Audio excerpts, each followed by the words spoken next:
नमस्कार, आपण पाहत आहात एस.टी.व्ही. मराठी न्यूज। मी सुनील बनसोडे। पाहूया आजच्या महाराष्ट्रातील प्रमुख 10 घडामोडी। साताऱ्यातील फलटण येथील उपजिल्हा रुग्णालयातील एका महिला डॉक्टरने आत्महत्या केली आहे। मृत्यूपूर्वी तिने आपल्या तळहातावर सुसाईड नोट लिहून 2 पोलिसांवर बलात्कार आणि मानसिक छळाचा गंभीर आरोप केला आहे। या प्रकरणी एका आरोपीला अटक करण्यात आली असून दुसऱ्या पोलीस अधिकाऱ्याचा शोध सुरू आहे। या घटनेमुळे राज्यभर संतापाचे वातावरण आहे।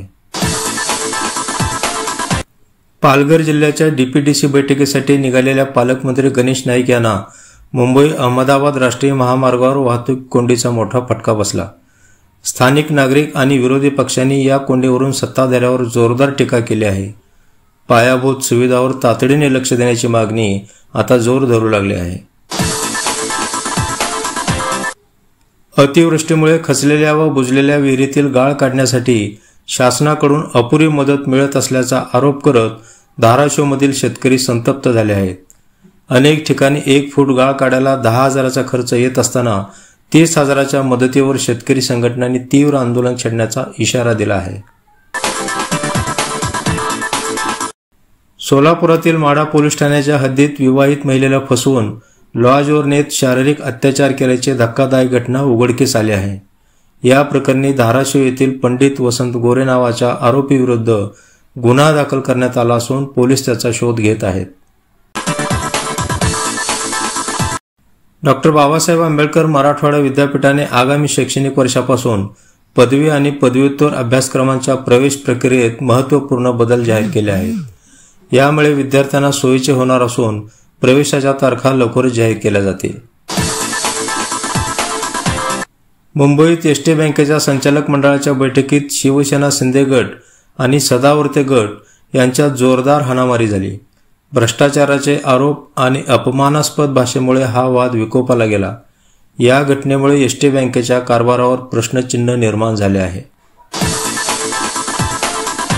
धाराशिवसह मराठवाड्यात अतिवृष्टीमुळे नुकसान झालेल्या पूरग्रस्तांना दिवाळीपूर्वी सरकारने कोट्यावधी रुपयाचे विशेष पॅकेज जाहीर केले आहे। यामध्ये घरदार वाहून गेलेल्या तसेच शेतीत नुकसान झालेल्या शेतकऱ्यांना आर्थिक मदत दिली जाणार आहे। नागपुरातील एका उच्चभ्रू वस्तीत राहणाऱ्या ज्येष्ठ नागरिक महिलेची निर्घृण हत्या झाल्याने शहरात खळबळ उडाली आहे। पोलिसांनी अवघ्या काही तासात या गुन्ह्याचा उलगडा केला असून लवकरच आरोपीला अटक करण्यात येणार आहे। बीड जिल्ह्यातील केज शहरात शेतकऱ्यांनी कर्जमाफी आणि कोरडेवाडी येथील साठवण तलावाच्या मागणीसाठी छत्रपती शिवाजी महाराज चौकात रास्ता रोको आंदोलन केले। प्रशासनाने तातडीने दखल घ्यावी, अन्यथा आंदोलनाची तीव्रता वाढवण्याचा इशारा देण्यात आला आहे। जळगाव जिल्ह्यातील चाळीसगाव तालुक्यात वागडू शिवारात अतिवृष्टीमुळे कपाशीचे पीक अजूनही चिखल आणि पाण्याखाली आहे। लाखो रुपयाचे नुकसान झाल्याने शेतकरी हतबल झाले आहेत। तातडीने पंचनामा करून नुकसान भरपाई देण्याची मागणी शेतकरी करीत आहेत। या होत्या आजच्या महाराष्ट्रातील प्रमुख 10 बातम्या। उद्या पुन्हा भेटूया नवीन घडामोडीसह।